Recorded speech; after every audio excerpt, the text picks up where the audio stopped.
Greetings, Jeremy Thomas, instructor at Rogers Pakmei Kung Fu and Chinese Fencing Academy, and today we're going to do something a little bit different.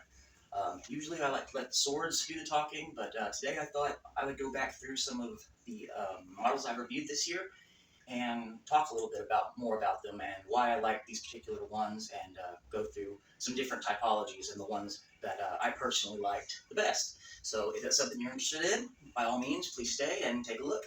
Thank you. So everybody that's followed me for a while probably knows that I am indeed Team Dao. I'm a Saber fan.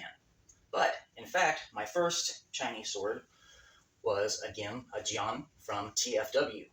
Okay, it's actually, if you scroll way, way back, it's my very first cutting video. And I was doing all kinds of stuff wrong, swinging it above my head, and yeah, still have a lot to learn. But the point with this particular model is it's lasted through so much cutting and abuse.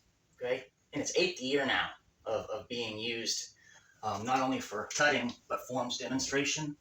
And it just has a very nice balance. The blade is a bit long, but does still fall within historical parameters. So I like that it's long and has good reach. It has good balance for stirring motions, okay, and blocking, that type of thing. Okay, it's really well balanced, really well built. There's no gapping or slipping with the ferrules and the daobing, the hilt. It's just a really good sword that, honestly, I didn't expect from a company that specializes in FMA weapons. They did a really good job. All right, while we're talking about Gim John, let's talk about the latest from Cloudhammer Steelworks. Man, very, very impressed with this model. Again, a lot like LK, the scabbard's very simple. It's the way it's made is just really, really nice with the beveling, and then it goes down to rounded, and the caps and fittings are all nice and tight. But all that aside, it was just an amazing cutter. The balance is just, I didn't expect it, to be honest. It's become, it's a part of my personal sword collection now because I can't let it go. I like it that much, and for a guy that prefers generally sabers, that's saying something. Two-handed Silver Swallow Meow Dao from LK Chin. What really surprised me about this sword in particular, being a two-handed sword, is how absolutely light it is. It is very maneuverable for its size, especially comparative to the Chang Dao, which has much more steel on the blade, is slightly longer, and takes much more power to recover after a cut. I would feel much more comfortable with this if I was fighting against a longer weapon, a spear, a pole arm. It just moves so much quicker than the Chang Dao, which I believe is strictly an anti-cavalry weapon, whereas this is not. This is maneuverable enough to be used in a lot of different contexts that I don't think that the Chang Dao would be suitable for due to its weight.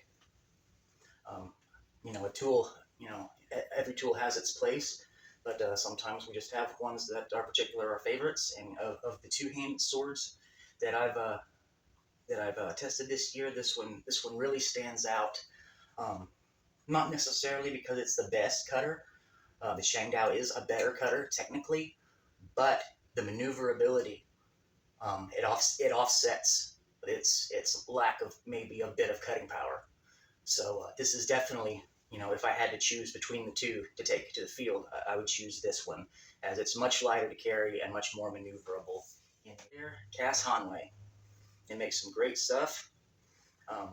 This was my first Chinese piece I ordered from them, and we liked it so much, we got a second one for the boy. So yeah, I really like the way that they widened this out and made it look like an executioner style sword. Not that it can't be used combatively. I've actually been looking at a lot of old videos of Dadao facing off against Japanese riflemen with their bayonets. And there's apparently a lot of techniques for circling around those bayonets. And we even have models that show the specific damage that does to the blade edge, so we know what happened. As far as the Taiji hilt here, I think it has pros and cons. It protects my hands here. It might be able to hook up here, but that's not something that I would guarantee. I mostly just like that it covers these first couple knuckles. And of course, having the round makes it very easy to store, very easy to hang, Very nice piece. Okay, of course, forward heavy. This is a chopper. It's meant to chop, and it does its job very well. So it was really thanks to my colleague Keith Seeley that I got hooked up with LK Chin, and this was actually the first LK Chin piece I got to hold and observe, and I fell in love with it on the spot. The song handout. Lovely scabbard. I love simplicity. Okay, the scabbard was something that they had to create on their own, as there was no extant examples to go from, and I think they did a really, really good job for not having really any source material to work with. As a cutter, it's a beast. It's a beast. This is definitely something, you know, if I was in a situation where I had to go out into the wilderness and hack through brush and stuff, this is the one that's going with me. Once again, you have the ring pommel, which makes it really handy for storing and keeping it in, somewhere where it's close to eyesight or even tied to your body. There are a lot of different things that this ring can be used for if, you put some thought and ingenuity into it. The Tunco is very, very simple. The teardrop shape on the guard, your hand feels protected, but there's no rubbing because it's nice and smooth. The handle shape is absolutely excellent. It's oval, it indexes well. You know, as soon as you grab it, where the edge of the blade is. You just know. It tells you. And that's one of the best things about this particular model is dowsing the hilt, the shape of it, and how well, at least for me personally, it fits my hand. Great sword, great cutter. So back to our tried and true Hanwei. Okay, we have the Hanwei Practical Kung Fu broadsword, or Dao, that they made here. And it has this very interesting slit style sheath, which I'm almost certain was taken from Middle Eastern Samshir swords that load into their scabbards this way. With the wide flare at the bottom, obviously, if you have to make your scabbard big enough for it to fit in without rattle. But with this slide-in system, they found a way around that. So I definitely see why they went that way. It's just unfortunate because it feels really unsafe to draw. So it's definitely a sword that I ought to have out and ready. But as far as a cutting sword at this price point, I cannot believe that people haven't snapped these things up. Okay, it's cut every target I put in front of it. No edge rolls, no nothing. The grip, it might be a little bit on the thick side, but I'm a bigger guy, so that doesn't bother me one bit. But I would note that it's a little thick on the hilt. Okay, the pommel and fittings are simple and clean. Okay, it's just a lovely sword to play with, to cut with. It's probably my favorite bottle cutter to just go out with informally, and just, if I want to slice something up, this is my go-to. Look at the LK Chin Yanling Dao. Probably my favorite and best single-handed cutter in the collection. It is an absolute monster on the cutting stand. It's a one-to-one reproduction from, I believe, a model in Peter Decker's collection. And one-handed cutters, it is my absolute favorite.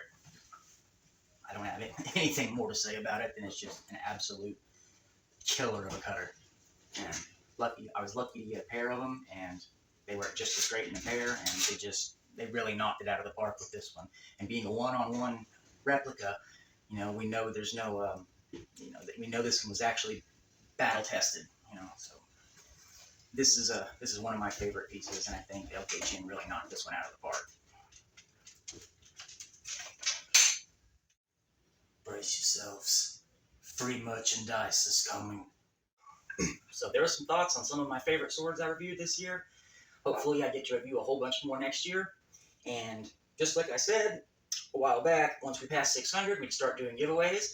So on this video, if you want to comment below which video you've liked the most, or if any videos or reviews of ours have helped you with your purchases, please let us know. Any pointers on what we could do to get better, anything you'd like to see different. And we'll take a look as a group at the answers and send someone a message for a brand new pair of wooden note Tampa. So, leave your comment. Hopefully we've helped you out, and tell us how we can help you out further in the future. Thank you all so much for watching. We're so happy to get past that 600 mark. We're headed to 1,000. Thank you.